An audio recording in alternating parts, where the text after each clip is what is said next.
supaya 1-2 kalimat aja Bu, supaya mungkin sapa yang menyapa orang-orang yang ada di di Minang, di Padang sana, ya bahasa ibu sana. Ya, jadi mereka bisa yakin bahwa memang ini bukan cerita yang di blow up atau dikarang-karang atau sesuatu yang diada-ada gitu loh. Ya, ya. Silakan Bu, silakan. Jadi mungkin menyapa ya. Oke, Pak. Supaya betul-betul percaya ya, saya bukan Minang gadungan seperti yang dituduhkan selama ini, karena yang percaya saya bukan Minang gitu Pak ya. Jadi ini mau bahasa, karena bahasa Minang itu ada bahasa yang dipakai di Kota Padang, itu bahasa Minang yang lebih ke kota-kotaan gitu Pak ya. Tapi di kampung saya di Payakumbuh di daerah desanya lagi gitu, itu ada dialeknya khusus, ada dialek khusus. Jadi Minang dialek Suwayan gitu. Kebetulan kampung saya desanya Suwayan namanya Pak. Jadi saya menyapa. Iya, jadi bahasa Minang dengan dialek Suwayan mirip tapi tidak sama gitu. Nah, intonasinya juga agak berbeda. Ini yang mana? Mau bahasa Padangnya atau bahasa kampung saya? Bahasa Padang aja dulu, Bu, supaya lebih umum ya. Bahasa Padang aja dulu. Tapi kalau dengar dari logat Ibu sudah kelihatan kok, Bu. Ibu ini dari Padang gitu loh, dari Sumatera Barat gitu. Iya. Iya. Nggak bisa hilang, Pak. Kalau orang Padang pakai bahasa apapun ya pasti bisa hilang. Sama kayak orang Jawa. Berbahasa asing pun Jawanya masih kelihatan. Betul. Oke, saya sapa. Saya mau menyapa ya. Selamat malam sana-sana ya, dimanapun berada. Mungkin kini sedang santai di rumah, ya kan? Sedang meluangkan waktu untuk menyaksikan channel YouTube Pak Yusuf. Kami kabar bincang-bincang malamko, sekedar ke sharing-sharing saja. Mudah-mudahan apa yang dibagikan malamko bisa berguna untuk dusana-dusana sadonya, minimal menambah wawasan. Tidak perlu disetujui, ya kan? Tidak perlu setuju apa yang kami sampaikan, ke Ambo sampaikan, tapi minimal bisa menambah wawasan dusana-dusana kesadonya. Karena apa? Kece orang itu ya tak kenal, tidak kenal mangko tidak sayang, ya kan? Tidak sayang mangko tidak cinta, gitu. Jadi masyarakat Indonesia kok bisa gontok-gontokan tuh karena tidak kenal gitu. Ya kan, kalau kita jadi kenal, kita banyak seketek, kita sama-sama tahu, pasti ada raso itu nanti gitu loh. Ada raso saling menghargai, saling menghormati itu timbul gitu ya. Oke, terima kasih untuk dusana-dusana nanikwi menyaksikan siaran malam Iko, dan semoga bermanfaat andanya untuk kita kesadonya. Terima kasih. Ya, luar biasa puji Tuhan. Itu Pak. Ya, jadi udah nggak ada yang bisa bantah Bu, kalau Ibu ini berasal dari Sumatera Barat, dari Minang, dari Padang, ya. Jadi apa yang Ibu sampaikan, ucapkan lewat bahasa Ibu, bahasa daerah, itu sudah tidak bisa terbantahkan. Jadi semua tuduhan-tuduhan yang mengatakan kalau Ibu ini bukan dari Padang atau artinya bukan orang yang taat beragama, itu sudah artinya terbantahkan dengan sendirinya, ya. Ya, kita bersyukur. Ibu Rina mungkin kameranya bisa agak dituruni sedikit ya Bu, supaya ini bisa lebih bisa lebih bagus tampilan di layar. Kameranya. Coba sebentar ya. Ya.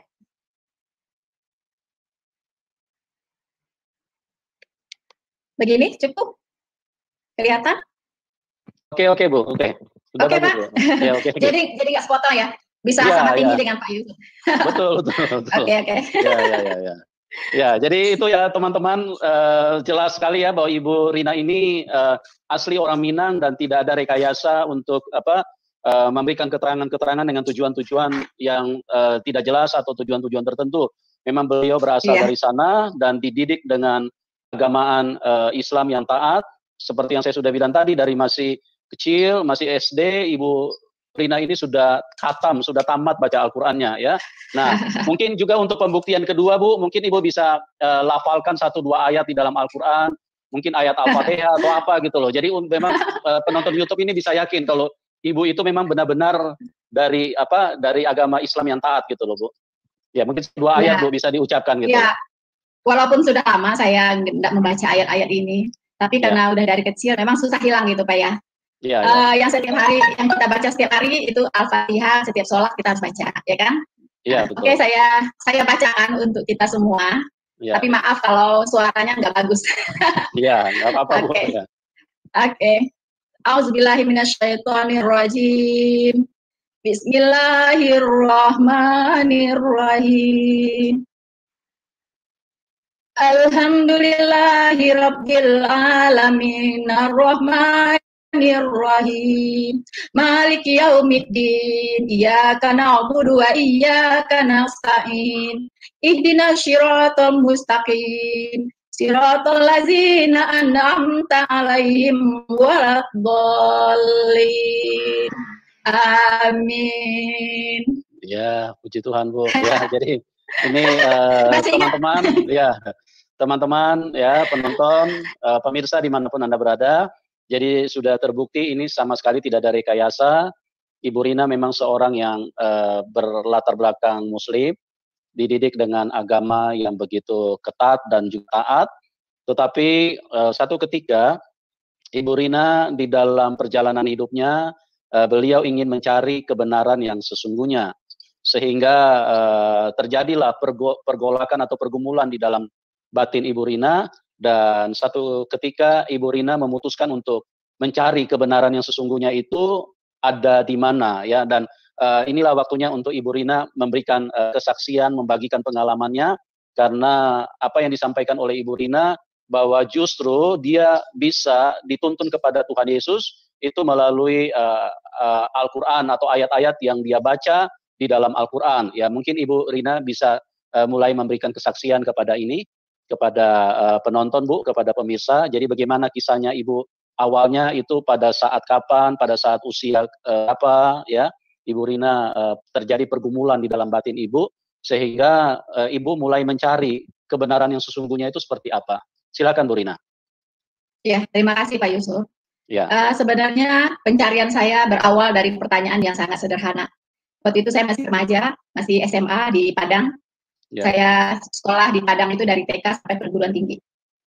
Kebetulan juga di sekolah-sekolah yang terbaik di Padang. Waktu itu saya kelas 2 SMA, Pak.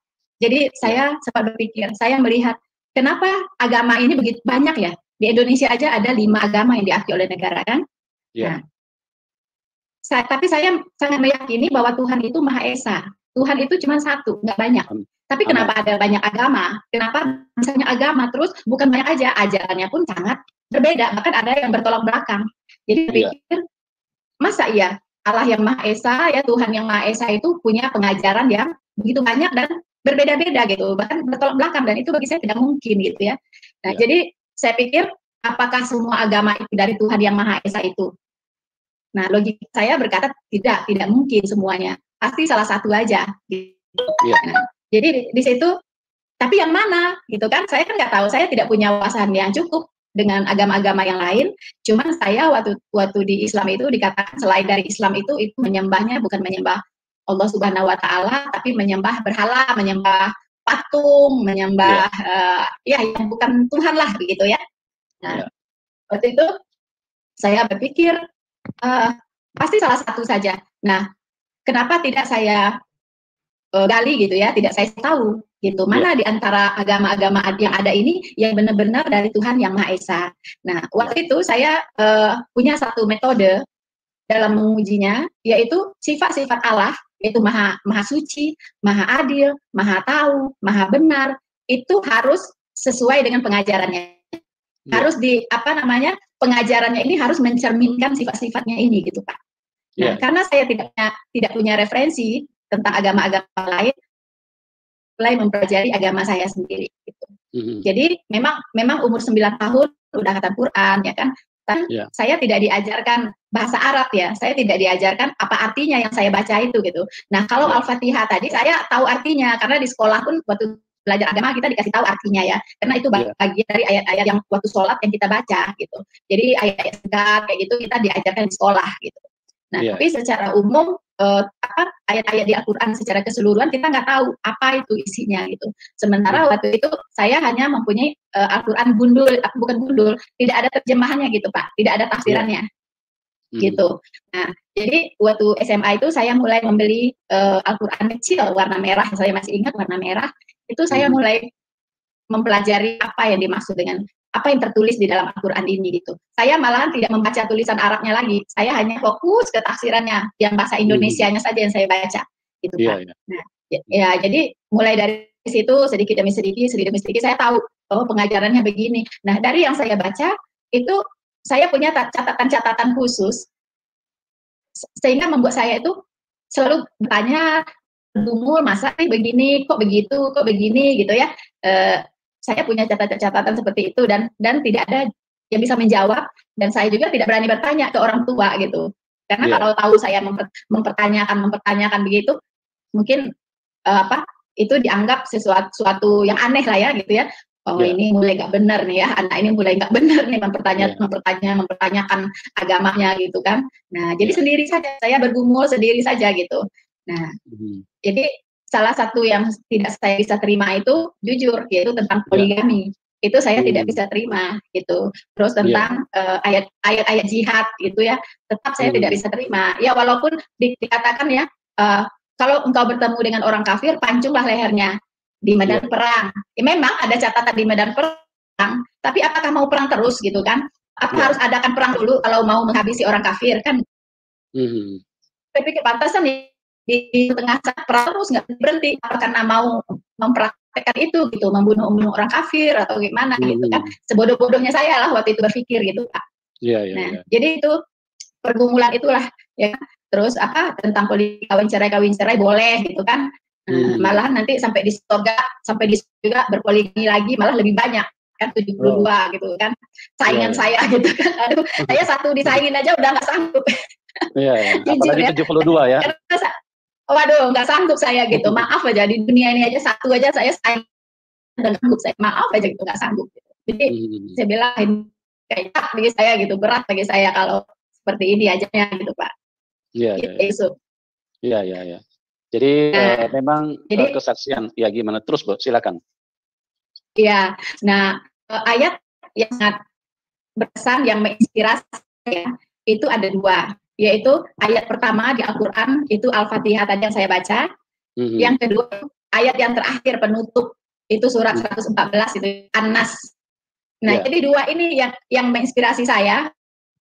Ya, jadi yang menginspirasi saya ada 2 surat di Al-Qur'an itu. Surat yang pertama yaitu Al-Fatihah, dan surat yang terakhir penutup yaitu surat An-Nas.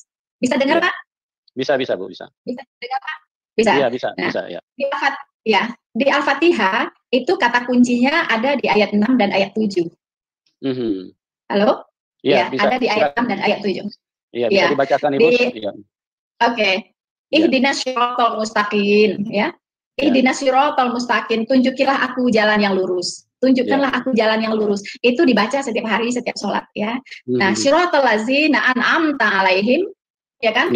Ghairil maghdubi alaihim. Jadi yaitu jalan orang-orang yang engkau ridhoi, ya kan? Nah, itu saya garis bawahi, tunjukilah aku jalan yang lurus, gitu kan?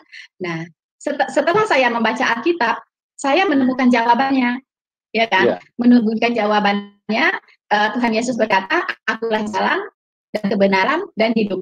Tidak ada seorang pun datang kepada Bapa kalau tidak melalui aku. Nah, ini yang waktu membaca Alkitab saya mulai mengerti. Jadi setelah saya membaca Alkitab, saya semakin mengerti Al-Qur'an gitu, Pak. Ya kan? Karena pergumulan saya yang saya pertanyakan itu jawabannya kok ada di Alkitab gitu. Ya kan? Seperti saya tidak setuju. Saya tidak setuju dengan poligami.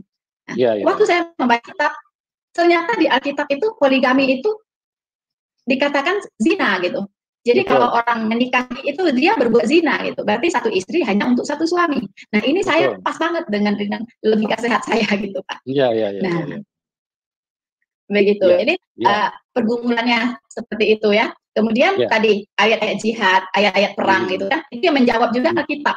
Ya kan? Bahwa musuh pun harus kita kasihi gitu. Jangankan manusia biasa, musuh pun harus kita kasih gitu. Enggak ada betul-betul anti kekerasan di sini ya, anti kekerasan, anti penumpahan darah, dan itu memang cocok dengan logika sehat saya, sehingga saya waktu membaca Alkitab jantung langsung jatuh cinta gitu Pak. Oh gitu. Ya puji Tuhan ya. Jadi kesaksian Ibu ini memang sangat perlu Bu, karena memang akhir-akhir ini cukup marak ya upaya dari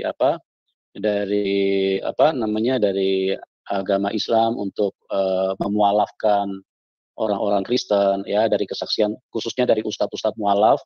Mereka berjuang keras untuk supaya sebanyak mungkin orang Kristen bisa seperti mereka gitu loh. Bisa istilahnya bisa pindah agama, meninggalkan kekristenan. Betul. Nah, dengan adanya kesaksian Ibu ini, jadi ini sangat bermanfaat sekali untuk di orang yang istilahnya yang mau mualaf, paling tidak cobalah berpikir dengan jernih, berpikir dengan sungguh-sungguh, gunakan logika yang maksimal supaya benar-benar tidak salah memilih gitu loh.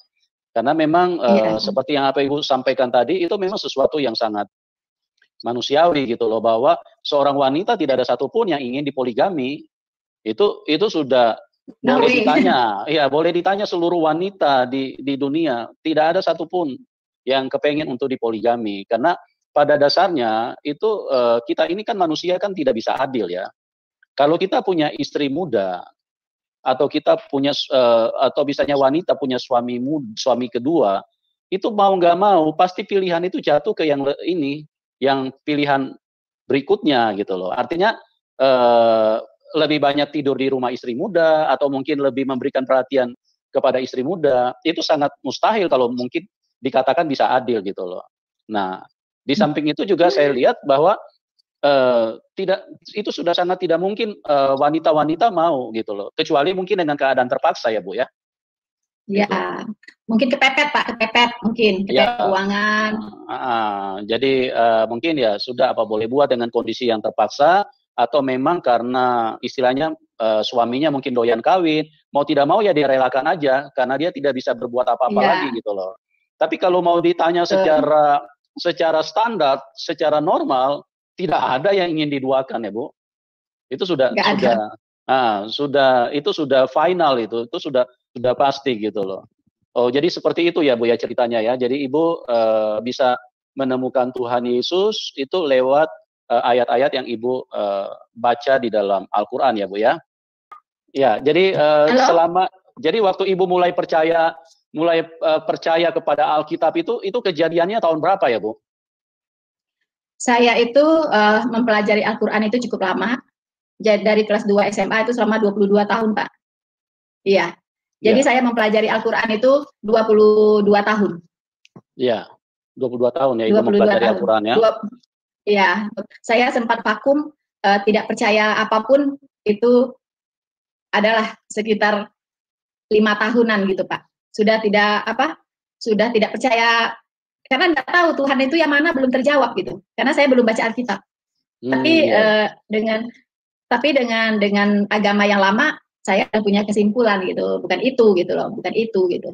Iya Bu ya. Iya. Jadi waktu Ibu mulai buka Alkitab itu setelah usia berapa ya Bu? 2004, saya lahir tahun 64, berapa Pak? 2004 berarti berapa ya? 340 ya Bu? Waktu 2004 berarti ya 40 Bu? 40 tahun. Ya, 40 tahun ya. 2004. Ya. 16 tahun yang lalu, 16 tahun. Oh, 2004 ya baru Ibu mulai ini ya. Mulai 16 tahun yang lalu, ya. Oh, oke. Jadi saya ya gimana Bu? Silakan Bu. Berarti saya tahu udah usia 56 sekarang. Jadi ya, Bu. Sudah tua Pak. Tapi masih kelihatan muda Bu. Ya, itu karena kasih karunia Tuhan Yesus saja Pak. Dikasih sehat. Kasih sehat ya, wajah yang dipenuhi kemuliaan Tuhan. Amin. Ya. Itulah kalau jadi anak Tuhan memang begitu Pak. Penuh sukacita, tidak penuh kedamaian. Ya, walaupun dimarah orang, tenang aja. Kelihatan seperti baru usia 40 Ibu nih. Amin, 40 tambah 2 Pak. Ya. Jadi reaksi pada waktu Ibu mulai memutuskan mengikut Tuhan Yesus itu berarti tahun 2004 ya Bu ya? Iya, 2004 akhir. 2004 akhir. Nah, bagaimana reaksi keluarga ya Bu pada saat ini? Apalagi Ibu kan dari keluarga Islam yang taat gitu loh. Kan kalau daerah Padang itu kan sangat istilahnya sudah menjadi menjadi pengetahuan umum kalau Padang ini sangat ketat di dalam didikan agama ya.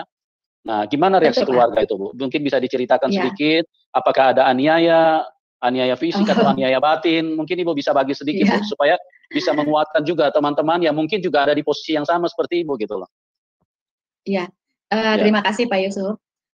Seperti kita kalau menemukan sesuatu, misalnya mutiara atau barang yang berharga, itu rasanya kita mau berbagi, terutama dengan orang-orang yang terdekat dengan kita, orang-orang yang kita kasihi, yang kita cintai. Pasti orang itu dulu yang kita pikirkan supaya barang yang berharga ini kita bisa bagikan ke mereka, kan gitu ya Pak ya? Betul, Nah, betul. Jadi waktu saya membaca Alkitab, saya merasa menemukan harta karun gitu ya, yang terpendam. Itu sesuatu yang sangat-sangat indah sekali, berharga sekali gitu. Nah, jadi waktu itu saya langsung menulis surat, karena waktu itu kan alat ini gadget belum canggih seperti sekarang ya. Jadi saya menulis tangan pakai folio, ada 10 lembar mungkin Pak itu ya. Jadi saya tulis ya kenapa saya jadi Kristen, jadi pindah keyakinan. Apa alasannya gitu. Saya jelaskan Tuhan itu siapa ya. Yesus Kristus itu siapa gitu. Saya jelaskan bagaimana dia menyelamatkan kita semua, saya tulis dengan sangat-sangat lengkap. Kemudian saya kirim ke Padang. Saya kirim ke Padang. Kemudian beberapa hari kemudian datang balasan. Balasannya ternyata surat saya dikembalikan. Gitu. Jadi surat saya dikembalikan plus 1 lembar sebagai respon dari keluarga. Ya, lumayan gitu ya. Biasalah mereka shock, mereka kaget, sesuatu yang tidak pernah mereka sangka, dan memang mungkin bagi mereka sangat menyakitkan. Saya sih paham itu ya. Karena memang kita dari keluarga yang taat beragama, ya kan, keluarga yang sangat baik-baik.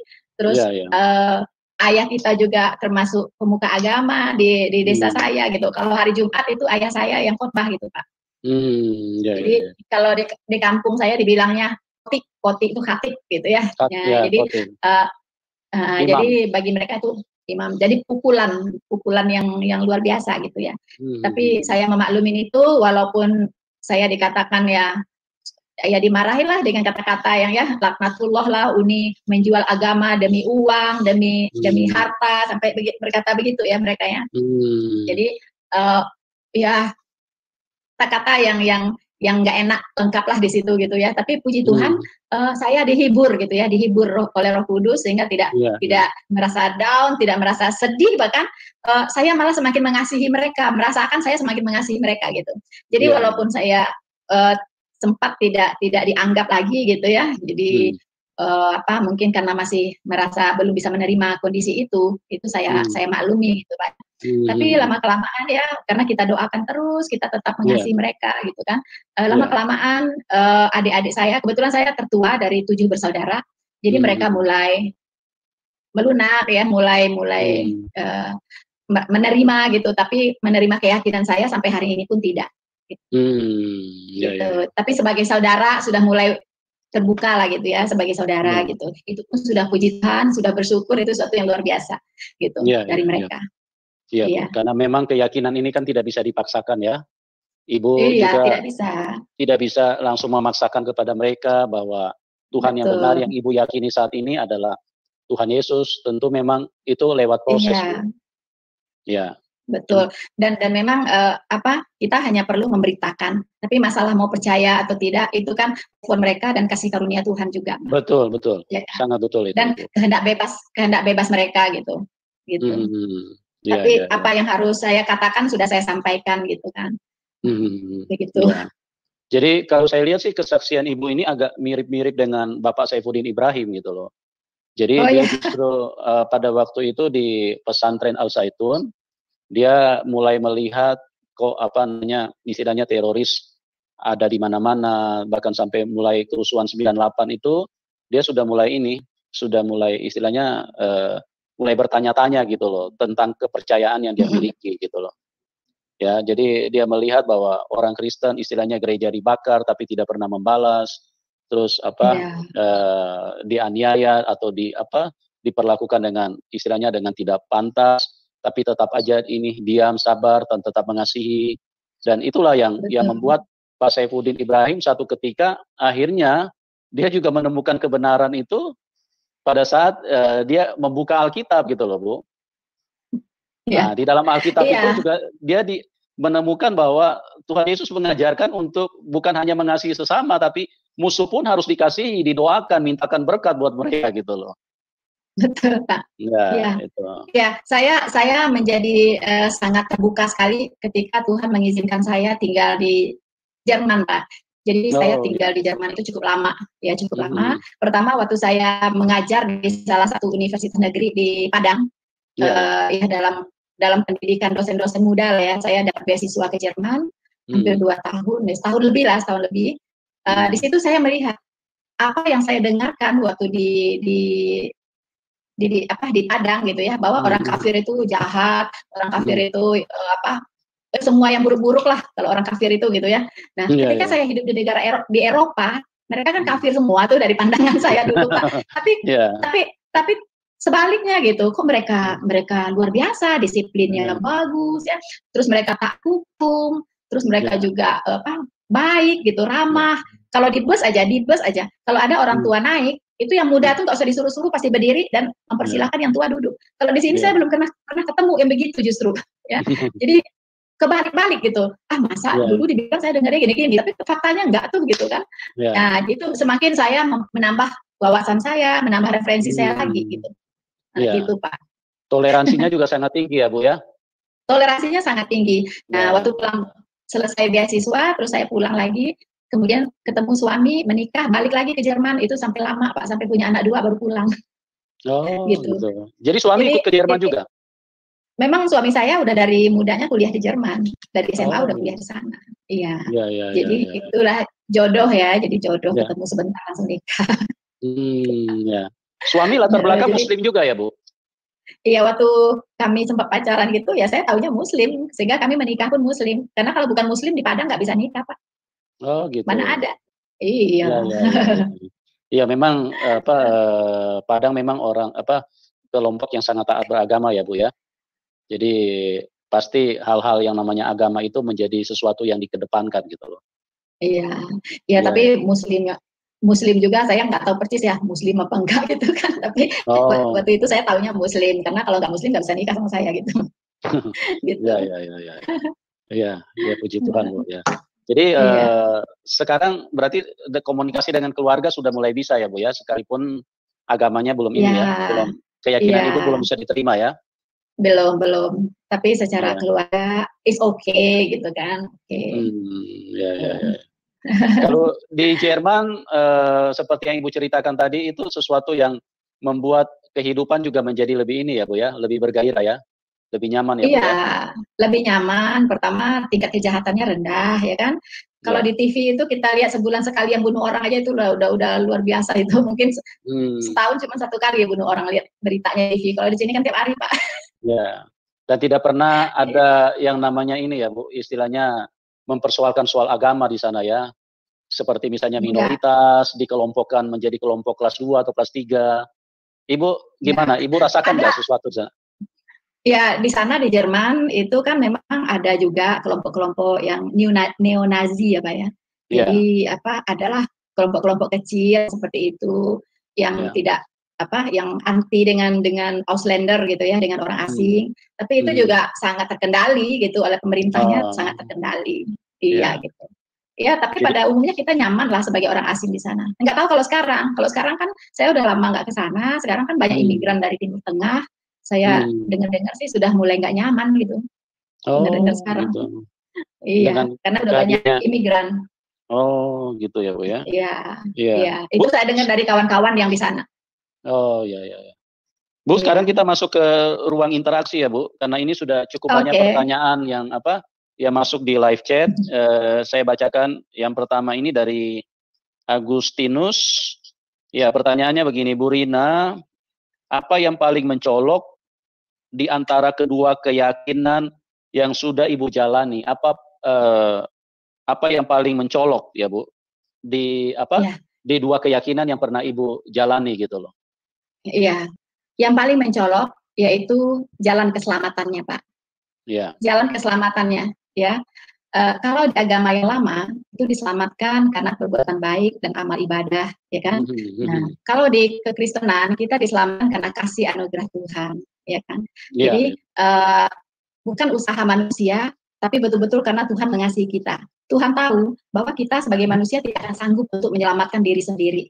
Iya. Atau Iya, ya, iya. tidak akan sanggup menyelamatkan diri sendiri. Makanya waktu Adam jatuh ke dalam dosa, itu Iya. Tuhan langsung menjanjikan juru selamat, akan kirim juru selamat. ya kan? Nah, juru selamat ini nanti akan datang, ya, karena Tuhan sudah menetapkan bahwa upah dosa adalah maut. Jadi siapapun yang berdosa itu harus dihukum di neraka, ya. Sebesar apapun dosanya itu tidak akan bisa menghampiri sorga, gitu. Walaupun setetes dosa, karena sorga kita itu adalah tempat yang maha kudus, yang maha suci, ya kan? Jadi nggak akan bisa dihampiri dosa. Maka Tuhan menetapkan dosa ini harus diselesaikan. Nah, dosa diselesaikan dengan cara apa? Dengan kekuatan kita. Pasti nggak ada yang sanggup, ya kan? Hari ini baik, besok belum tentu, ya kan? Hari ini baik sekali, besok tahu jahat, gitu kan? Jadi makanya Tuhan tetapkan satu cara, dosa harus dihukumkan, dosa harus diselesaikan. Nah, makanya Tuhan menjanjikan akan kirim juru selamat. Nah, juru selamat ini belum datang nih. Nah, kepada Adam diperintahkan untuk melakukan ibadah korban domba dulu, betul ya Pak ya? Ibadah korban domba sebagai korban penghapus salah, ya kan? Kenapa harus domba? Karena upah dosa adalah maut, jadi harus ada pengorbanan darah gitu. Nah, buktinya waktu persembahan Kain dengan Habel, kenapa persembahan Habel diterima, persembahan Kain ditolak? Karena Kain mempersembahkan tumbuh-tumbuhan, ya kan, hasil pertanian. Sementara Habel itu mempersembahkan anak domba, ya kan, mempersembahkan domba. Nah, ternyata Tuhan menerima yang Habel punya, karena ini sesuai dengan apa yang diperintahkan oleh Allah gitu. Sementara tumbuh-tumbuhan nggak ada hubungannya dengan keselamatan, tumbuh-tumbuhan nggak ada hubungannya gitu. Nah ini, jadi ibadah korban domba itu adalah ibadah jasmaniah ritualistik, ya kan, simbolistik. Ini diperintahkan kepada Adam dan secara turun-temurun sampai nanti sang juru selamat yang asli, yang hakikatnya datang, yaitu Yesus Kristus. Nah gitu. Jadi dosa itu harus dibereskan dengan cara percaya kepada juru selamat. Orang perjanjian lama percaya kepada juru selamat yang akan datang. Orang perjanjian baru percaya kepada juru selamat yang sudah datang, ya kan? Nah, jadi satu-satunya jalan ke sorga itu hanya melalui juru selamat ini, yaitu Tuhan Yesus Kristus. Nggak ada cara lain. Dan ini sangat adil, karena orang cuma butuh percaya dengan iman, ya kan? Tidak butuh amal banyak, perbuatan baik yang banyak, usaha manusia, tidak. Jadi orang yang tidak mampu pun, orang yang cacat secara fisik pun, asal dia hatinya bisa percaya, dia bisa diselamatkan, ya kan? Nah, gitu, Pak. Betul. Itu yang sangat-sangat. Ya, puji Tuhan Bu, luar biasa ya. Jadi saya perlu informasikan dulu kepada penonton YouTube, nanti 9:30, nanti kita buka line telepon ya. Silakan Anda yang nanti mau bergabung lewat telepon, nanti linknya nanti kita tampilkan di live chat ya, di komentar, kolom komentar. Jam 9:30 kita buka line telepon ya. Jadi bagi Anda yang mau bertanya, siapkan pertanyaan Anda dengan catatan harus yang sopan, bermartabat, dan juga kalau bisa intelektual ya. Jadi kita di sini mencari manfaat ya, bukan mencari debat kusir atau mengedepankan emosi, cuman menimbulkan perbantahan yang tidak karuan. Bukan itu tujuan kita ya. Kita hadirkan program ini untuk memberikan berkat bagi banyak orang, supaya mungkin ada orang yang lagi bimbang atau orang yang lagi bertanya-tanya tentang jalan keselamatan atau sesuatu yang istilahnya terjadi pergumulan seperti Ibu Rina di dalam hatinya, ya dia bisa bisa diberkati dengan acara ini. Oke, satu pertanyaan lagi secara ini Bu, secara lisan ya. Nanti kemudian kita akan masuk ke ini, ke live, ke line telepon. Ini dari Budi Parsel ya Bu. Dari Pak Budi. Pak Budi Parsel. Ya, Ibu Rina, bagaimana dengan gaya hidup Muhammad yang suka kawin Bu? Aneh nggak menurut Ibu sebagai umat pada masa itu, pada waktu Ibu masih Muslim gitu loh. Kira-kira bagaimana Ibu pada waktu itu ya Bu? Halo? Halo? Bisa dengar Ibu? Halo? Bisa dengar? Suaranya terputus Pak, suara Bapak terputus-putus tadi, bisa diulangin? Ya, dari Bapak Budi Parsel, Ibu Rina bagaimana dengan gaya hidup Muhammad yang suka kawin Bu? Kira-kira menurut Ibu aneh nggak pada waktu Ibu waktu itu masih di Islam gitu loh. Halo? Ya, ini lagi ganggu teknis ya, nanti kita coba atasi, dan sebentar lagi nanti Ibu Rina akan bisa segera bergabung kembali dengan kita. Ya, bagi teman-teman yang mau bergabung lewat line telepon, silakan ya, nanti jam 9:30 linknya nanti kita tampilkan di kolom komentar. Oke? Ya, ini sudah jelas, sudah jelas. Ya. Ulangin Pak, pertanyaannya diulangin Pak. Tadi jadi ya pertanyaan dari Pak Budi, Ibu Rina bagaimana pemahaman Ibu dengan gaya hidup Muhammad yang suka kawin? Kira-kira aneh nggak menurut Ibu pada waktu Ibu masih menjadi umat Muslim, Bu? Pada waktu itu kira-kira Iya, gimana, Bu? Menurut pendapat iya. Ibu? Justru itu yang saya katakan tadi. Justru saya aneh di situ gitu ya. Karena di Ya. surat Muhammad itu tertulis, "Hai Muhammad, engkau boleh menceraikan siapa saja yang engkau inginkan." Ya, dan engkau boleh mengawini siapa-siapa yang engkau ceraikan, dan engkau boleh menceraikan kembali siapa-siapa yang engkau kawini dan tiada dosa bagimu. Saya kaget gitu kan. Loh, kok begini gitu. Itu kepada Halo? Halo? Ya, suaranya hilang lagi. Halo? Ya, pemirsa, teman-teman, mohon kesabarannya. Ya, ya bisa dengar Ibu ya. Hilang lagi tadi beberapa saat. Ya nggak apa-apa Bu, silakan diteruskan. Silakan Bu, diteruskan Bu. Ya. Ya, jadi saya sangat tidak setuju dan sangat merasa terganggu ya dengan kehidupan yang seperti itu gitu. Jadi itulah salah satunya yang menyebabkan saya sampai saya menyimpulkan bahwa ini sifat-sifat yang tidak sesuai dengan sifat Tuhan gitu ya. Jadi Tuhan itu yang Maha Kasih, Tuhan itu yang Maha Suci, harusnya juga pengajarannya harus sejalan gitu. Iya, gitu. Iya. Iya Bu ya. Jadi kita sudah mau masuk ke line telepon ya Bu. Jadi apa namanya? Iya. Seperti yang saya sudah sampaikan tadi jam 9:30 kita akan buka line telepon. Jadi ya, silakan teman-teman yang mau bergabung ya, kita buka line dengan catatan pertanyaan untuk mendapatkan manfaat ya dengan sopan dan bermartabat dan juga intelektual gitu. Ya, linknya kita taruh di kolom komentar ya, di kolom komentar. Silakan Anda lihat di situ, teman-teman atau penonton, pemirsa, Anda bisa lihat di kolom komentar ya. Jadi silakan Anda masuk lewat link yang sudah kita sediakan dan kita buka line telepon saat ini supaya kita bisa berinteraksi secara langsung. Anda bisa bertanya, di sini Bu Rina sudah siap untuk memberkati Anda semua, untuk memberikan penjelasan sesuai dengan kesaksian hidup, dengan apa yang dialami oleh Bu Rina, bagaimana dia melihat kebenaran yang sesungguhnya itu ada di dalam Tuhan Yesus Kristus, yang selama ini sangat dibantah dan disanggah oleh umat Muslim, dan ternyata Ibu Rina melihat sesuatu berbeda karena sifat-sifat ilahi, sifat-sifat Allah itu ternyata ditemukan lewat Tuhan Yesus ya, lewat Alkitab, lewat Bible, bagaimana dia kasih yang sempurna, kasih yang berbuat mengajarkan untuk supaya bisa mengasihi musuh-musuh ya, bukan hanya sesama, bukan hanya kelompok, bahkan musuh pun itu Tuhan Yesus mengajarkan untuk dikasihi. Bahkan dia mengajarkan jika ada orang yang menampar pipi kananmu, berikan juga pipi kirimu. Ini pengajaran yang sudah mutlak ya, secara nalar, secara logika, secara rasio, ini sudah artinya tidak bisa dibantah bahwa ini adalah kasih ilahi ya Bu ya. Betul Pak. Kalau kasih ilahi itu pasti punya high morality Pak. Betul ya. Itu sesuatu yang sangat luar biasa yang yang Ibu Rina bisa temukan. Artinya ini sama sekali dengan tujuan untuk ingin memberkati supaya kita sesama manusia, bukan untuk mengedepankan supaya agama Kristen semakin banyak anggota ya, bukan, tetapi justru kita untuk berbagi kasih ya, supaya kita bisa menemukan Tuhan yang benar. Oke, kita buka line telepon. Sudah ada penelpon yang mau bergabung. Ya, linknya sudah ada. Silakan yang mau telepon. Ya memang mudah-mudahan tidak ada gangguan ya Bu.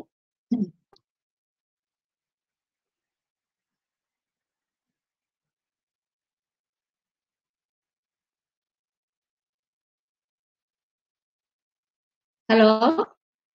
Dari Pak Rudi, silakan. Halo. Ya. Halo. Halo. Ya, terputus ya Bu Rina. Ibu bisa dengar suara saya? Ya, Ibu bisa dengar suara saya? Suara Bapak putus-putus. Putus-putus suara Bapak. Ya, sebentar ya Bu. Ini sinyal agak kurang ini.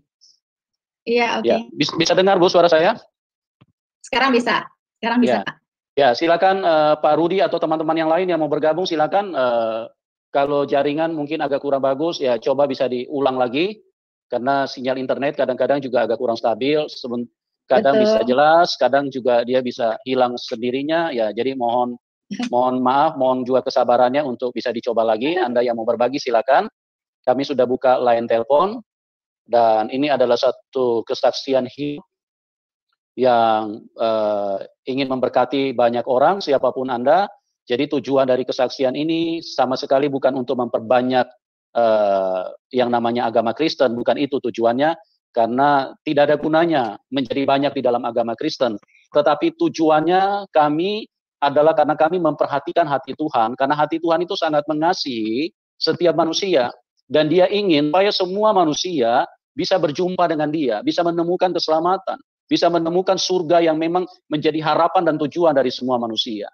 Ya, jadi itulah tujuan kami untuk istilahnya bisa bersama-sama dengan Bu Rina pada kesempatan ini, agar saudara yang bimbang atau mungkin yang masih bertanya-tanya atau mungkin yang selama ini ingin menambah wawasan pengetahuan, ya silakan Anda bisa telepon.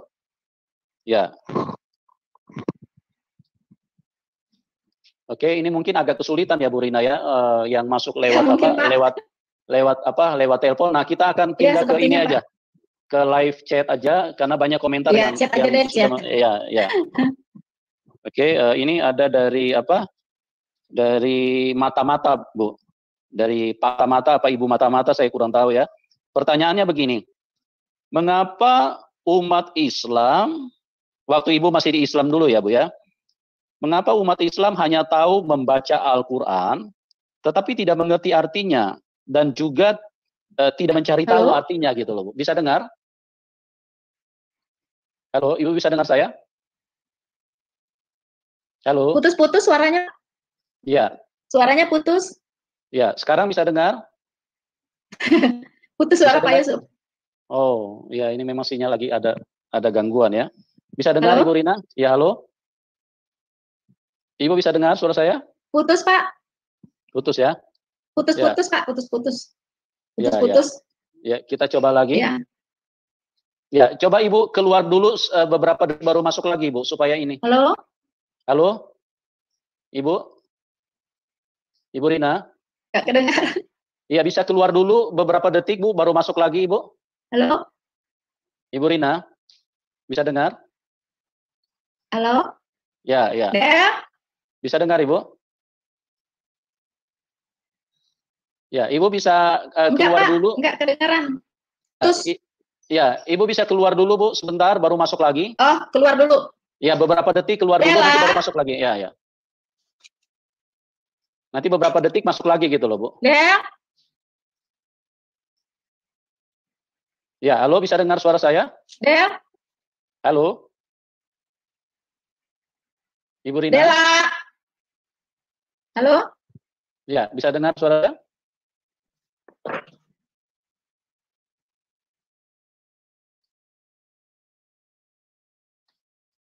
Ya, pemirsa atau penonton YouTube, mohon kesabarannya karena apa namanya, ini sinyal lagi kurang stabil, jadi jadi sering suaranya Bu Rina bisa hilang tiba-tiba. Ya, jadi mohon kesabarannya ya. Ya. Nah, ya. Terus ayat Alkitab yang dijadikan pembahasan oleh pendeta itu kan kita baca bersama-sama kan di gereja kan. Nah, kalau di Islam kan enggak. Walaupun ke masjid dengar khotbah ustadz kan nggak bawa Al-Quran tuh masing-masing jemaatnya kan, cuma mendengarkan saja gitu, saja gitu. Nah, apakah benar yang diomongin ustadz kita nggak tahu kan, gitu. Gitu, Bu Rina, kita terima telepon dulu ya Bu, kita terima telepon dulu ya. Oke Pak. Ya. Ya, silakan. Ya silakan. Halo. Halo. Ya, dengan siapa? Halo, bisa dengar? Iya, bisa. Itu dari mana? Halo. Halo. Selamat malam. Halo. Malam. Shalom Pak Yusuf dan Ibu Rina. Ya, shalom. Ya. Selamat malam. Oke, dengan siapa nih? Dengan Daniel. Oh ya. Daniel. Ya, Pak Daniel. Ya. pertanyaan saya sedikit aja, Pak. Ya, silakan Ya. Pak Daniel. Kenapa umat Muslim lebih percaya kepada Muhammad dengan kesaksiannya sendiri daripada percaya kepada Yesus Kristus yang kesaksiannya dari Bapa atau Allah, yang esensinya Yesus itu adalah Allah sendiri gitu? Ya. Oke. Bisa Itu jelas saja? Bu Rina? Ya, bisa Pak. Ya. Oke. Itu saja. Saya bisa jawab ya? Ya, Oke. silakan Bu Rina. Ya. Kenapa ya? Kenapa? Ya, sama-sama. Kenapa umat Islam lebih percaya kepada Muhammad? Ya memang itu nabinya, ya kan? Itu nabinya, dia harus percaya, ya kan? Dan kenapa tidak lebih percaya kepada Yesus? Di Al-Quran sendiri memang nggak boleh percaya kepada Yesus. Gitu. Kan dianggap Isa Al-Masih itu adalah Yesus, padahal menurut saya bukan, gitu, bukan pribadi yang sama. Tapi kan di sana sudah dikatakan bahwa Yesus itu bukan Tuhan. Jadi apapun yang diomongin oleh Tuhan Yesus itu nggak perlu didengarin gitu, karena Alkitabnya orang Kristen itu nggak benar gitu. Kan bukan Tuhan, yang disembah manusia. Kenapa harus didengarin? Nah itu sudah diajarkan di Islam, sudah di ya istilahnya sudah diamankan gitu ya, bahwa segala sesuatu yang di luar Al-Quran ini tidak benar gitu. Itu juga Alkitab itu karangan manusia, dan bahkan dikatakan itu karangannya Rasul Paulus gitu. Jadi cukup percaya ke Muhammad aja gitu, jangan percaya ke yang lain gitu. Nah beda lagi kalau orangnya dari hatinya sendiri, dia ingin cari tahu, ya kan? Dia ingin cari tahu seperti saya nggak mau dengerin apa kata orang gitu. Nah walaupun di Al-Quran dibilang dikatakan kafirlah ya orang yang mengatakan Tuhan itu 3 gitu segala macam. Saya justru jadi pengen tahu benar nggak Tuhannya orang Kristen itu 3 gitu. Apa yang dilarang justru saya mau cari tahu gitu. Jadi nggak gampang terima gitu saja. Kok dilarang? Saya pengen tahu kenapa dilarangnya gitu. Nah itu jadi tergantung pribadi masing-masing. Kalau hanya ingin menjadi umat yang pasif, artinya ya udahlah turunan kita udah Islam, ya udahlah kita Islam aja, ya kan, nggak usah lah macam-macam lah, mau tahu agama lain nggak usah, kita udah dari sononya Islam, ya udah Islam aja gitu. Nah kalau saya kan orangnya kepo, pengen tahu yang lain itu seperti apa gitu kan. Nah gitu, jadi tergantung pribadinya Pak, tergantung pribadinya. Ya. Gitu. Baik Bu Rina, kita akan lanjut ke pertanyaan selanjutnya. Penelpon sudah masuk, ini kita kasih kesempatan kepada pertanyaan berikutnya. Silakan yang mau bergabung. Halo. Ya, halo. Assalamualaikum. Yes. Halo. Ya. Maranatha. Ya. Ya. Oh ya, Unpad. Ya. Unpad. Universitas. Iya, jadi iya tepat kali. Ini Mbak Rina udah berapa lama murtadnya? Apostasi? Murtadnya hitungan dari mana? Dari saya tidak percaya lagi ke Islam, atau murtadnya itu saya mulai bertobat dan masuk gereja? Mau lihat dari mana? Yang paling lamanya deh. Yang paling lama ya. Itu sejak saya pulang dari sebelum ke Jerman yang pertama. Jadi selesai kuliah. Itu saya sudah tutup buku yang lama gitu. Selesai kuliah itu saya sudah simpulkan bahwa bukan ini gitu. Saya harus lanjut belajar yang lain gitu. Ya, gitu. Dengan Bapak siapa ini Pak? Tolong pertanyaannya langsung ini. Jadi supaya siap. Supaya yang lain juga bisa gantian ya. Bapak siapa tadi? Siap. Bapak Triun. Pak Triun. Halo. Ya, silakan Pak Triun. Pertanyaannya apa Pak? Ya. Oke. Mbak, saya ingin nanya aja. Halo. Halo. Di perjanjian lama, kapan itu Yesus menampakkan diri kepada manusia-manusia di perjanjian lama? Itu aja sih. Iya. Pertanyaan saya. Iya, Allah menampakkan diri, betul. Bahkan Yesus berbicara, Allah berbicara. Iya, dalam bentuk Yesus, gitu aja sih. Dalam bentuk Yesus, no. Iya. Ya, silakan aja dijelaskan dan apologi ya, hamba mendengar. Oke. Terima kasih Pak. Betul, Allah Alkitab ya, atau disebut juga dengan Elohim itu Allahnya dalam bentuk jamak ya. Eloah itu tunggal, kalau Elohim itu jamak. Jadi bicara di sini Allah Tritunggal ya. Ini yang menampakkan diri.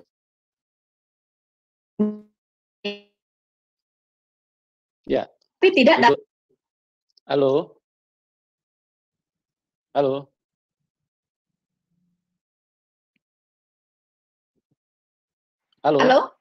Ya, bisa dengar Ibu? Bisa. Bapak bisa dengar saya? Bisa. Bisa. Ya, saya lanjut ya. Jadi memang di Perjanjian Lama Allah itu sering menampakkan diri kepada para nabi, kepada Musa, ya kan, kepada Abraham, menampakkan diri, ya kan, dan ke nabi-nabi yang lainnya. Nah, itu tidak dalam wujud yang sesungguhnya sebenarnya, menampakkan diri dalam bentuk bunga-bunga api, menampakkan diri dalam bentuk awan dan segala macam. Nah, itu kenapa tidak dalam wujud asli? Karena siapa yang melihat Allah dalam wujud aslinya pasti mati. Makanya dia tampil menampakkan dirinya tidak dengan wujud yang sebenarnya. Tidak juga seperti manusia, seperti Tuhan Yesus, enggak, gitu. Ya kan? Yeah. Jadi dia justru berbicara dengan Musa, berbicara dengan Nuh, berbicara dengan Abraham, memperdengarkan suaranya, ya kan? Memperdengarkan suaranya. Itu Allah itu benar-benar nyata gitu. Allah yang nyata, yang betul-betul datang memperlihatkan dia tuh eksis gitu. Nah, itulah Allah, bukan sesuatu khayalan atau karangan manusia, hasil pikiran manusia, bukan. Betul-betul dia tuh eksis dan dia tuh ada gitu. Iya. Nah, oke. Iya, Bu. Bu Rina bisa dengar suara saya? Bisa, Pak.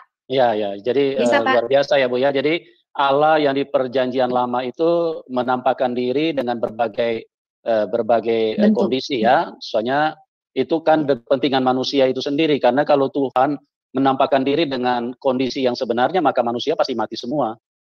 Mati. Karena dia Tuhan yang Maha Kudus, sementara manusia kan adalah manusia yang sudah jatuh di dalam kenajisan, dalam dosa.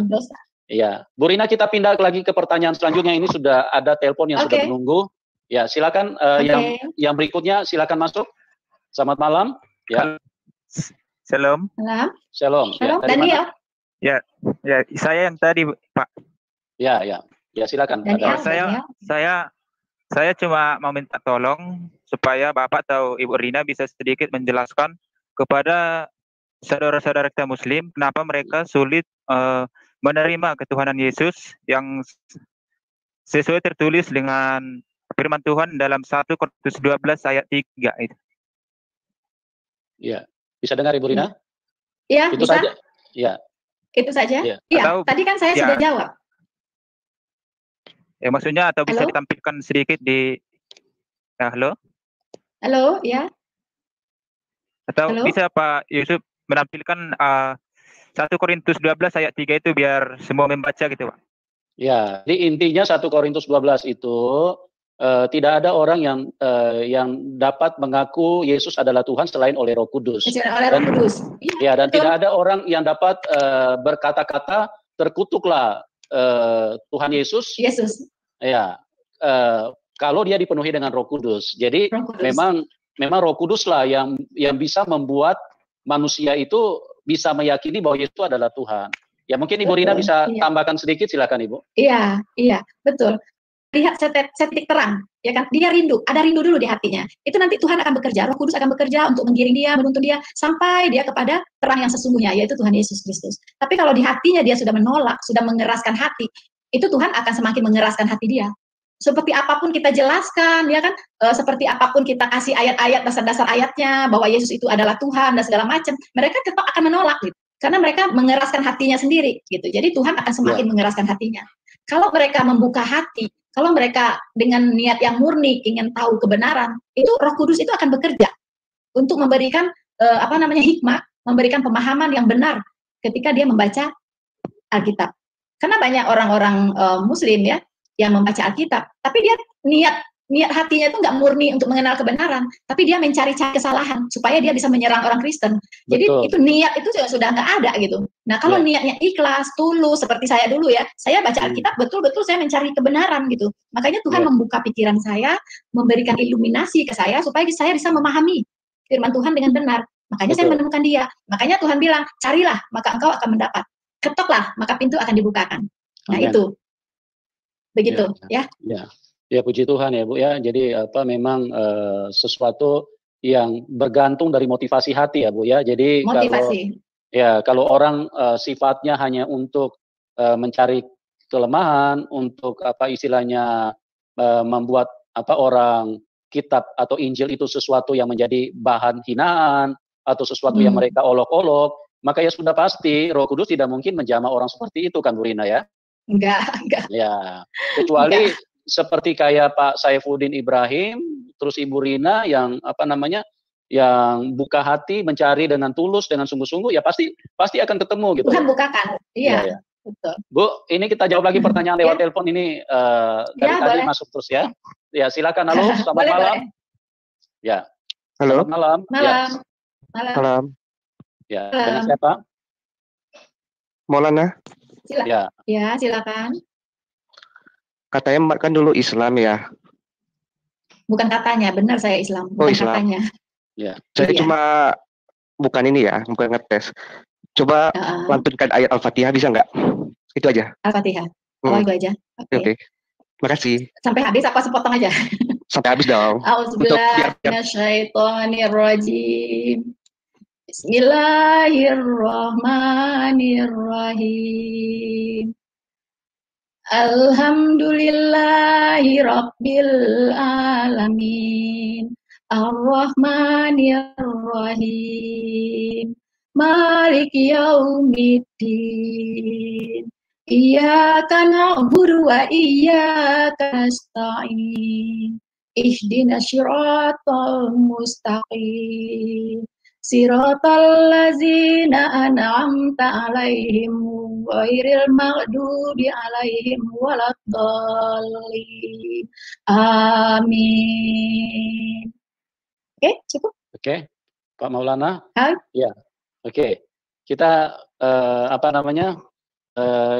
masih pertanyaannya mungkin agak terputus, Bu, karena dari tadi sudah cukup banyak telepon yang mau masuk. Kita akan sambung dengan pertanyaan dari live chat ya, Bu ya. Iya. Ya. Ini dari Yoris di Lampung. Yoris. Ya, coba Ibu jawab, di saat Anda masih Muslim dulu, apakah Anda bisa ngaji? Kalau bisa ngaji dan baca niat sholat 5 waktu, maka Anda memang benar-benar Muslim dulunya. Ibu ngerti pertanyaannya ini? Tadi kan udah didengar saya ngaji kan? Saya kan baca Al-Fatihah tadi. Iya, mungkin ngaji, ini orang yang kayaknya mungkin dia pertanyaannya terlambat, Pak. Terlambat. Udah keburu ditanya tadi oleh yang lain. Ya, nggak apa-apa, Bu. Udah keburu ditanya sama yang telepon. Ya, betul. Ya, Bu. Jadi memang untuk bisa yakin bahwa Yesus itu adalah Tuhan, itu sudah pasti. Yang satu, seperti yang Ibu Rina sudah sampaikan tadi, harus buka hati. Ya, karena kalau tidak buka hati, Roh Kudus pasti tidak bisa bekerja. Iya, dan semuanya jadi gelap Betul. saja, tidak ada yang bisa dipahami. Ya. Iya. Ya, Bu Rina, ini ada pertanyaan lagi dari komentar. Iya. Ya.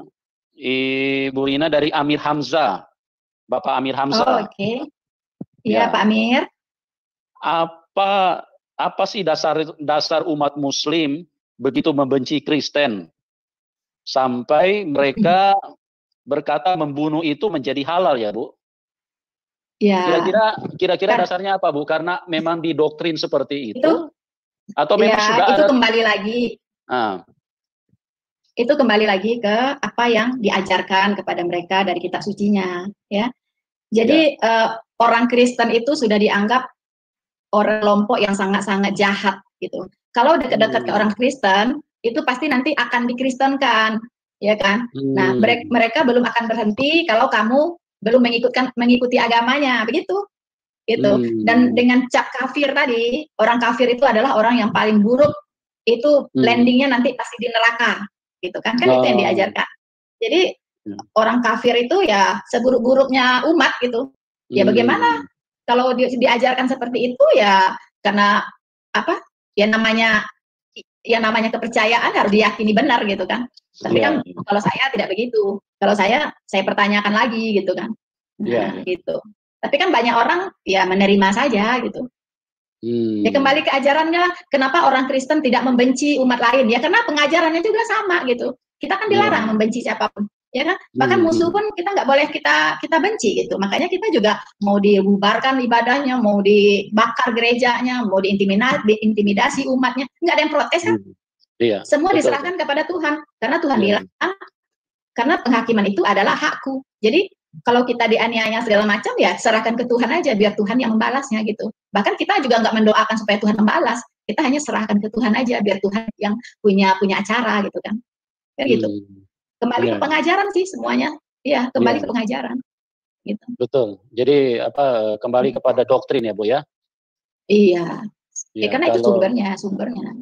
Iya. Jadi kalau memang justru itulah yang membuat Ibu bisa menemukan bisa teriluminasi dengan apa yang tertulis di dalam Alkitab ya, Bu ya. Iya, begitu. Karena saya secara batin gitu ya, saya lebih seraknya ke Alkitab gitu. Iya. Mungkin orang lain lebih seraknya ke Al-Qur'an, ya silahkan aja gitu. Iya. It's your choice gitu kan. Betul. Ya kan? Betul. Kalau saya memilih inilah yang untuk saya membuat saya lebih happy, membuat saya lebih plong, ya beragama itu betul-betul membuat saya bersukacita dan saya tidak punya beban dan saya tidak punya keraguan, ya saya jadi Kristen gitu. Itu pilihan saya. Ya, karena beragama itu sebuah pilihan. Nggak ada yang kan waktu bayi lahir pun tidak ada tuh ditulis ini Islam, ini Kristen, nggak ada kan ditentukan dari lahirnya. Pasti karena orang tuanya beragama A, maka anaknya juga beragama A. Karena orang tuanya mendidik dia beragama A gitu. Ya kan? Begitu. Nanti kalau sudah dewasa baru memilih kan, Bu ya? Nah, itu pun kalau dia mau. Kan banyak juga mau memilih kan? Betul. Ya kan? Banyak juga yang nggak menggunakan hak pilihnya, Pak. Banyak yang nggak menggunakan hak pilihnya. Iya. Nah, ini ada satu pertanyaan lagi, Bu Rina ya. Satu pertanyaan lagi, Pak. Bu. Dari sebentar ini, Bu. Dari seseorang, dia bertanya, apakah kalau Ibu Rina pulang kampung saat ini dari Pak Handoko Pranowo, ya, Ibu Rina saat ini kalau pulang kampung bebas nggak, Bu? Maksudnya diterima nggak gitu loh? Iya, kalau dari saudara-saudara ya Pak ya, itu mereka sering bilang meminta saya kapan pulang Uni udah lama nggak pulang, kita udah kangen, udah teraga gitu kan. Itu welcome. Karena begini Pak, saya sebelum jadi Kristen itu saya tidak pernah meninggalkan nama buruk ya, ya kan. Saya tidak pernah meninggalkan nama buruk di lingkungan ya, dan maaf ngomong jujur, saya ini adalah panutan bagi mereka gitu. Bahkan bagi orang kampung saya di zaman saya jadi panutan mereka gitu. Jadi paling mereka kaget, bahkan ada yang bilang ini Uni ini saking pintarnya jadi keblinger gitu kan. Jadi saking pintarnya jadi keblinger gitu. Jadi sekarang malah anak nggak usah lah di sekolah yang tinggi-tinggi, nanti kayak Uni Rina gitu. Kayak Uni kayak gitu Pak. Jadi tapi dari hati mereka sih ya gimana ya, beda keyakinan doang ya. Tapi kan saya nggak membuat onar atau apa, dulu nggak pernah, ya cukup baik gitu ya. Jadi mereka juga tidak punya alasan apa untuk membenci saya gitu. Jadi welcome aja. Bahkan sekarang banyak yang nyuruh-nyuruh saya pulang gitu. Pulang di Uni, kita udah kangen, udah teraga nih, pulang gitu. Ya, puji Tuhan ya Bu. Kita berharap artinya istilahnya sebagai saudara, keluarga secara jasmani, dan juga mungkin teman-teman, ya artinya kita bolehlah berbeda keyakinan, tetapi jangan sampai itu membuat kita jadi istilahnya jadi putus bermusuhan. Bermusuhan. Betul. Iya Bu. Karena gimana Bu? Ya, di Islam pun dikatakan bahwa hablum minallah, hablum minan nas ya. Jadi hubungan sesama manusia itu kan urusan kita saling menghormati, kita saling jaga gitu kan. Tapi hablum minallahnya, hubungan kita dengan Tuhan itu kan urusan kita masing-masing, ya kan? Iya. Iman apapun kita sekarang itu kita sendiri yang akan mempertanggungjawabkannya ke Tuhan nanti, nggak ada urusan dengan orang-orang lain gitu. Ya kan? Jadi untuk apa kita bermusuhan? Untuk apa gitu? Hidup di dunia ini sudah sulit, ya kan? Masa dipersulit lagi? Nikmatin aja, enjoy, saling menghargai, ya kan? Open mind aja gitu, ya kan? Oh dia agamanya beda. Oh kelihatannya dia nggak, walaupun dia Kristen tapi dia bukan penjahat gitu, kan dibenci gitu kan? Ya kan? Iya. Walaupun dia Islam tapi dia baik, dia bukan penjahat, ya kenapa juga dibenci gitu? Walaupun Buddha, Hindu segala macam, ayo gitu. Tapi kita kan juga punya, ya? Halo? Ya, kita terima telepon dulu ya, Bu. Kita terima telepon dulu sebentar ya, Bu. Ya, silakan yang mau masuk. Ya, halo, selamat malam. Silakan sebutkan nama dan pertanyaannya. Malam, Bapak. Ya, selamat malam. Dengan Bapak siapa? Dengan Bapak Amir di Jawa Tengah. Ya, Pak Amir di Jawa Tengah. Selamat malam. Ya, Ibu Rina, selamat malam. Malam, Pak Amir. Shalom alaikum. Ya, Alaihim salam. Alaihim salam. Ya. Saya tadi sudah sekitar 1 jam yang lalu saya ikuti. Ya. Oh ya. Dan saya tadi menanggapi Ibu, katanya di antara alasannya meninggalkan Islam adalah karena poligami. Betul. Saya juga sebenarnya saya seorang Muslim dan saya juga ingin mengetahui tentang agama Yahudi dan Nasrani. Yahudi? Saya bukan Yahudi, dan, kan saling terkait kan? Iya, silakan Pak. Iya, boleh. Jadi ketika saya mengutip dari Alkitab, kitab perjanjian, bahwa ternyata Nabi Yakub atau Yakov dalam bahasa Ibrani, dia kan bergelar Yisrael kan? Iya. Itu beliau mempunyai 4 orang istri. Beliau mempunyai 4 orang istri. Lea, Rahel, Zilpa, dan Bilha. Itu kan poligami. Terus gimana? Pendapat Ibu? Apalagi ini ada Salomo. Poligami. Ya. Betul, Salomo lebih banyak istrinya Pak Amir. Ya, 300 gundik, 700 istri. Aduh, ya kan? Nah, tapi harus dibedakan. Sangat mirip dengan di dalam hadis riwayat Bukhari. Itu istri Salomo itu kita hanya beda tipis, digambarkan 999. Kalau di dalam riwayat Alkitab tadi 700 apa dengan sekian gundik gitu ya. Jadi beda 1. Iya, 1000 jumlahnya 1000. Nah, kalau di kami boleh saya jelaskan? Iya, karena poligami gimana? Saya jelaskan ya. Tadi kan tidak menyukai poligami, sedangkan dalam Alkitab sendiri Nabi Yakub berpoligami. Dan dari hasil poligami itu lahir ke-12 bangsa yang besar itu, ya. Iya. 12 bangsa yang besar dari Israel itu gimana? Ya. Bu Rina, halo. Thank you. Ya. Bu Rina, kita terima telepon lagi satu, nanti baru dijawab sekalian ya Bu. Kita terima dulu satu lagi, baru dijawab sekalian ya. Ya, tadi dari Pak Amir. Ya. Pak Amir poligami. Ya. Ya, halo. Halo. Oke Bu, dijawab yang Pak Amir aja dulu Bu. Ya, jawab yang Pak Amir aja dulu. Kita jawab Amir ya. Ya. Betul, saya paham kenapa Pak Amir menanyakan itu ya. Karena lucu aja gitu. Saya keluar dari Islam karena salah satunya karena poligami. Kok saya malah masuk ke jadi Kristen, poligaminya juga lebih banyak gitu ya. Kan lucu gitu. Nah, disinilah ya kita harus paham mana pengajaran, mana pelanggaran, ya kan? Mana pengajaran atau ketetapan Allah, mana pelanggaran manusia, ya. Allah itu tidak pernah mengajarkan poligami di Alkitab. Oke. Jadi begini Pak Amir, ya.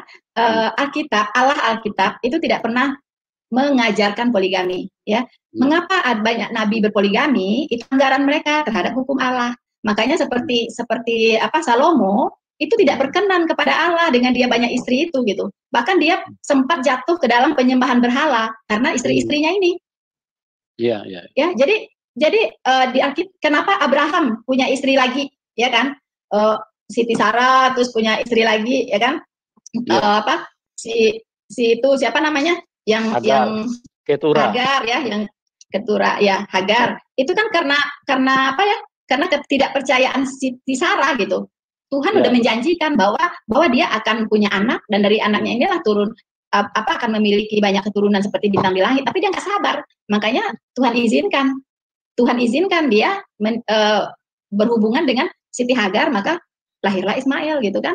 Nah, jadi ada namanya kehendak Allah, ada yang diizinkan oleh Allah, ya kan? Ada yang diketahui oleh Allah. Nah, poligami itu karena kekerasan hati manusia itu diizinkan oleh Allah, tapi ada sanksinya. Itu disebut pelanggaran gitu. Pasti ada sanksinya gitu. Gitu. Begitu, ya. Jadi itu bukan dikehendaki oleh Allah, tapi diizinkan terjadi. Ya. Misalnya orang berdosa diizinkan ditimpa oleh bencana segala macam, itu diizinkan Tuhan terjadi supaya dia bisa keluar dari sana. Tapi Tuhan tidak menghendaki manusia celaka. Tuhan tidak pernah menghendaki manusia celaka. Begitupun Tuhan tidak pernah menghendaki manusia itu jatuh ke dalam dosa. Tapi karena kekerasan hati manusia ini, Tuhan mengizinkan itu terjadi. Begitu ya, bedakan ya. Kalau di Al-Quran memang diajarkan berpoligami, ya kan? Bahkan sampai ke surga pun tuh 72 bidadari menunggu, ya kan ya, untuk dipoligami kan? Nah, kalau di Alkitab itu tidak diajarkan, di situ bedanya. Ada pelanggaran? Ya ada pelanggaran gitu, ada yang berpoligami juga, walaupun dia nabi. Nah, itu bedanya. Kalau Alkitab itu memaparkan tokoh Alkitab itu, walaupun dia seorang nabi, itu sisi buruk, sisi baiknya dipaparkan semua gitu. Jadi seorang nabi bukan seorang yang kudus, yang tidak berdosa, enggak. Semua manusia itu sudah berdosa dan kehilangan kemuliaan Allah, termasuk nabi. Nah, kalau di Al-Quran, ini kan kalau nabi itu apapun yang dia bilangin benerin semua, benar apa yang diomonginnya, apa yang dilakukannya harus benar aja gitu kan. Tapi kalau di Alkitab beda gitu. Saya punya pertanyaan buat Ibu Rina. Dengan siapa Pak? Dengan siapa? Dengan Pak Naik. Pak Naib. Ya, ya, Oke, ya. Pak. Bu, jadi gini, kita kan yang lagi hangat ini sekarang kan, Iya. kita lihat Kristuber Kristen, Pavel Channel 88 sama Muhammad KC, Cornelius KC. Oh, Itu kan lagi ya, dilaporin ke kepolisian terkait dipersangkakan akan menebarkan permusuhan gitu kan. Jadi maksud saya apakah sampai sekarang ini Ibu masih menerima sejenis ya bisa kita bilang lah ancaman teror atau bentuk intimidasi gitu kan? Karena ya kita sama-sama tahu kalau yang pindah ke Kristen apalagi dari sebelah saudara Muslim kita ini ya kemungkinan besar untuk diintimidasi itu ya besar banget gitu kan. Jadi apakah sampai sekarang Ibu masih mengalami kayak begitu? Iya, terima kasih Pak untuk pertanyaannya. Puji Tuhan Pak, puji Tuhan sampai saat ini saya belum pernah mengalami intimidasi dan segala macam. Karena saya punya teman-teman Muslim juga banyak ya, dan kami di kantor semua Muslim teman saya ya, dan kami saling menghargai, kami saling mengasihi gitu ya. Dan juga kalau menginjil itu saya tidak pakai menyerang agama lain. Saya hanya memberitakan kabar baik, ya kan, memberitakan kebenaran. Tidak perlu saya menyerang-nyerang agama mereka gitu, agama lain nggak perlu. Karena gini, saya punya prinsip begini. Kalau lilin kita mau terang, tambah lilin kita kita perbesar, ya kan? Tapi jangan tiup lilin orang gitu. Lilin orang kita nggak usah tiup gitu. Lilin kita aja yang diperbesar. Jadi kita tidak menyakiti mereka, kita juga tidak juga nyaman gitu kan, dan kita tidak punya beban.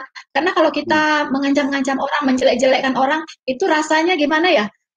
Di hati sendiri itu nggak berkenan gitu, Roh Kudus juga nggak berkenan. Karena saya punya prinsip kebenaran harus disampaikan dengan cara yang benar. Betul. Kebenaran tidak bisa disampaikan dengan cara yang tidak benar. Itu nggak akan nyampe kalau disampaikan dengan cara yang tidak benar gitu.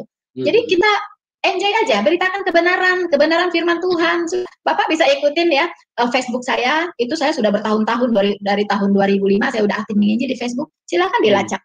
Saya tidak pernah menjelek-jelekkan agama lain, tapi kalau saya diserang atau apa, ya, itu Tuhanmu itu manusia segala macam, Alkitabmu palsu segala macam, saya tinggal menjelaskan saja, Alkitab saya tidak palsu, saya jelaskan dasar-dasarnya apa, gitu, ya kan?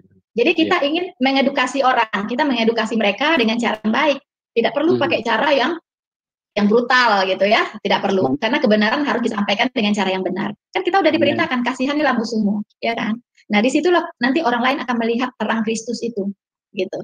Begitu, Pak. Ya, nanti kita nanti untuk kesaksian dari Bu Rina, nanti mungkin kita akan sambung di minggu depan ya. Nanti kita akan coba atur schedule lagi untuk bisa bersama-sama dengan kita, karena saya lihat cukup banyak. Iya, Bu Rina bisa terhubung? Bisa dengar? Iya, Pak.